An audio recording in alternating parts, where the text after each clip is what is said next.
दोस्तों, दिन भर में हम इतना कुछ बोलते हैं और सुनते हैं, बहुत कुछ पढ़ते हैं और समझते हैं। सुनना और समझना हमारी जिंदगी का बड़ा ही अहम हिस्सा है। अलग अलग लोगों की सुनने की अलग अलग क्षमता होती है। कोई बात को सिर्फ सुनता है तो कोई गहराई से समझता है। दोस्तों, आज की कहानी इसी क्षमता पर आधारित है।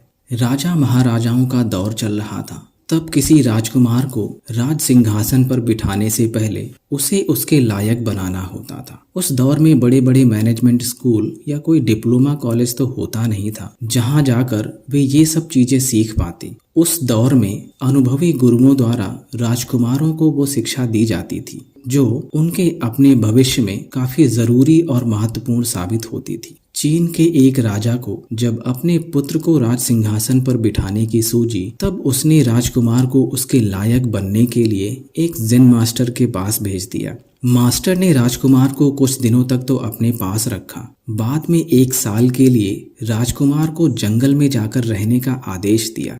राजकुमार मास्टर के आदेशानुसार जंगल में रहने के लिए चला गया। अपने राज्य में ऐसो आराम की जिंदगी जी रहा राजकुमार शुरू के कुछ महीने बड़ी तकलीफ में जंगल में रहा। बाद में उसे धीरे धीरे उस जंगल की आदत हो गई। वो सहजता से उस जंगल में रहने लगा। जंगल में होने वाली छोटी मोटी घटनाओं का अवलोकन करने लगा। देखते ही देखते 1 वर्ष बीत गया और राजकुमार वापस मास्टर के पास लौट आया। मास्टर ने राजकुमार के लौटने के बाद उससे सबसे पहले एक सवाल किया कि मुझे बताओ, तुमने जंगल में क्या क्या सुना? राजकुमार बोला, मैंने वहाँ झरने की कलकल, भंवरों का गुंजन, पत्तों की सरसराहट, बादलों की गड़गड़ाहट और झींगुरों का शोर सुना। राजकुमार इतने पर ही नहीं रुका और उसने हर उस आवाज के बारे में जेन मास्टर को बताया जिसे उसने जंगल में सुनी थी। जेन मास्टर ने राजकुमार से पूछा, और क्या क्या सुना तुमने?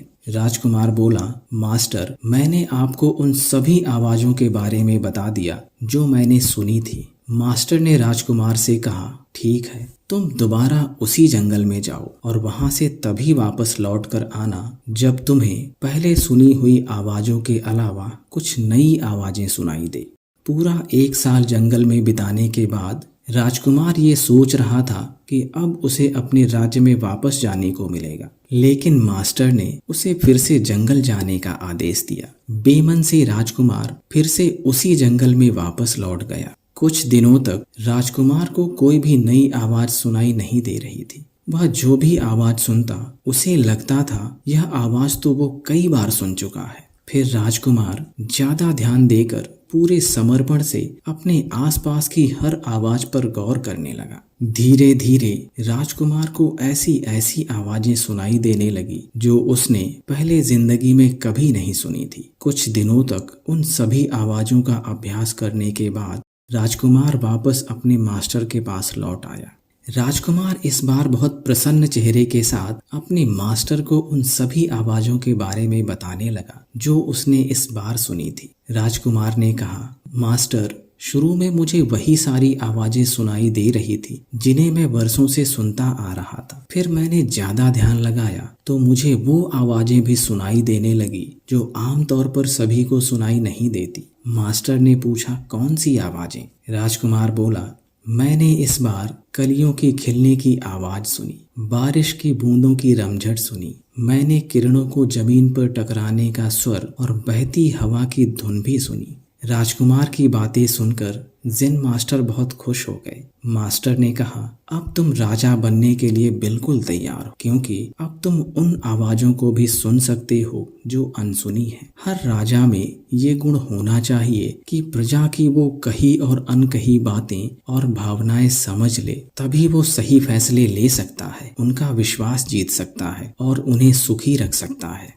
दोस्तों, इस कहानी से हम सबसे बड़ी सीख ये ले सकते हैं कि अगर हम अपने जीवन में या करियर में किसी भी फील्ड में सफल होना चाहते हैं तो हमें उसके हर पहलू जिसे सब जानते हैं और उन्हें भी जिनसे अभी भी लोग अनजान हैं, उसे भली भांति समझना चाहिए और उनमें एक्सपर्ट बनना चाहिए। तभी हम जीवन में महत्वपूर्ण सफलता हासिल कर पाएंगे।